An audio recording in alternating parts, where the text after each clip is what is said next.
Mira, yo creo que la sustentabilidad hay que demistificarla primero. Yo creo que uno de los principios básicos es quitarle el mito a los conceptos.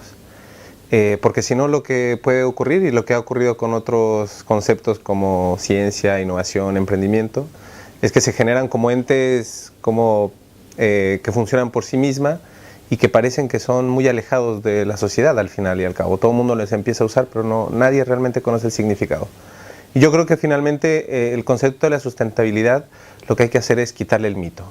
Y tal vez quitarle el mito es usar menos la palabra y mostrar más acciones.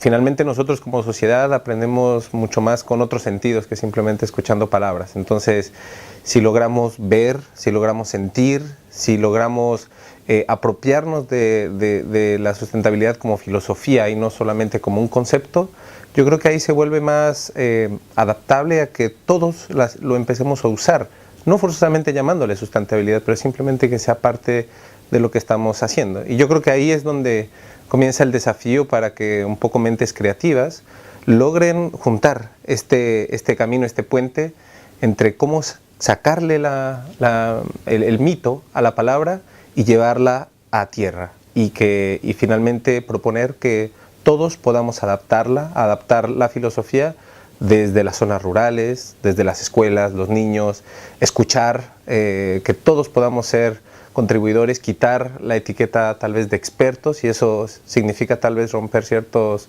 dogmas y paradigmas que pueden generar ciertas barreras, pero yo creo que finalmente si logramos una cierta demistificación estamos avanzando hacia la democratización de la sustentabilidad como filosofía de vida y no solamente como concepto. Mira, yo creo que lo que es interesante, al menos por mi experiencia, es que tenemos mucho más cosas en común que diferencias. Y eso también es muy relacionado con la cultura. Muchas veces pensamos que nuestras culturas, por ejemplo de aquí con la africana, son muy distintas, pero en realidad si nos basamos como en los valores culturales somos muy cercanos. La parte de la unión familiar, la comunidad, etcétera, son valores que nos acercan mucho más entre estos continentes que por ejemplo con los pueblos escandinavos. Entonces yo ahí es donde pienso que hay una contribución interesante de los países en vías de desarrollo, en el que de cierta forma hay una parte que nos une, que es la parte cultural, y yo creo que tal vez el desafío es potenciar ese aporte cultural y a partir de ahí construir una definición de lo que para nosotros significa la sustentabilidad. Yo, al contrario, creo que llevamos un paso adelante como región, por ejemplo en Latinoamérica, porque el concepto de sustentabilidad, aún sin pensarlo, viene incluido de cierta forma desde nuestros genes originarios. O sea, esta forma de pensar de manera sistemática, holística, lo vemos si empezamos a analizar cómo vivían los antiguos en estas zonas y cómo lo siguen viviendo algunas zonas indígenas. Entonces yo creo que hay mucho que podemos recuperar de ahí. Claro, tenemos que adaptarnos a las situaciones actuales, a los desafíos actuales, que ya no son solo locales, sino comienzan a ser globales.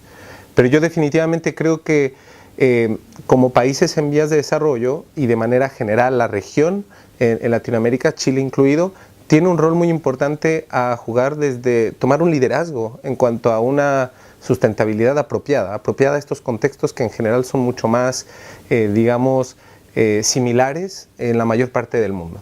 Sí, mira, yo creo que además de la parte de la comunicación, yo creo que hay finalmente que hacer cosas. Si uno se empieza a tomar cualquier tema de desafío global, hay todavía muchas cosas por hacer. Y yo lo que siento que hay un problema es que actualmente tenemos un paquete de soluciones. Muchas de esas soluciones fueron creadas en ciertos contextos que en realidad no tienen nada que ver, como por ejemplo el nuestro.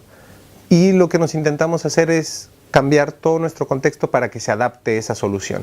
Y eso lo vemos desde el punto de vista tecnológico, lo vemos desde el punto de vista científico.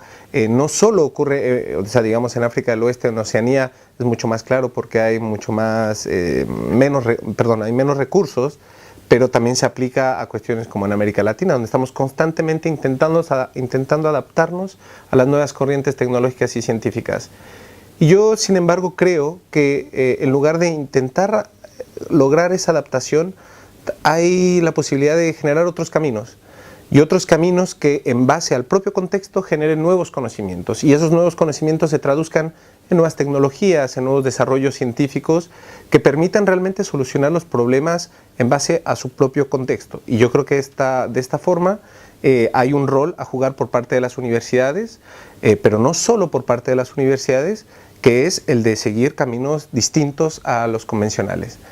Seguir caminos distintos a los convencionales significa, por supuesto, riesgos, significa, por supuesto, ir en caminos que uno no conoce con anticipación, pero finalmente a mí me parece que desde un punto de vista realmente sustentable de desarrollo, hay que basarse en el contexto para poder provocar soluciones que afecten directamente al propio contexto.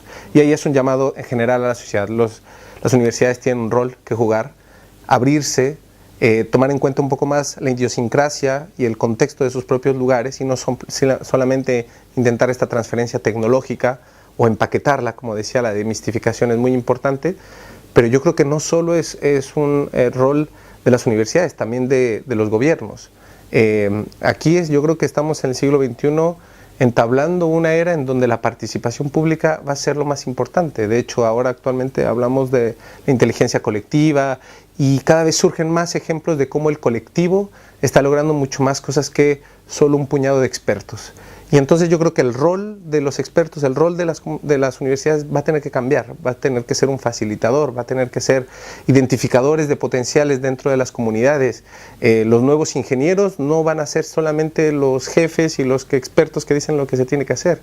Tal vez ahora tienen que estar entrenados para poder identificar dentro de una comunidad aquellas buenas ideas que pueden surgir y aceptar que una nueva idea puede venir de lugares recónditos de la misma sociedad.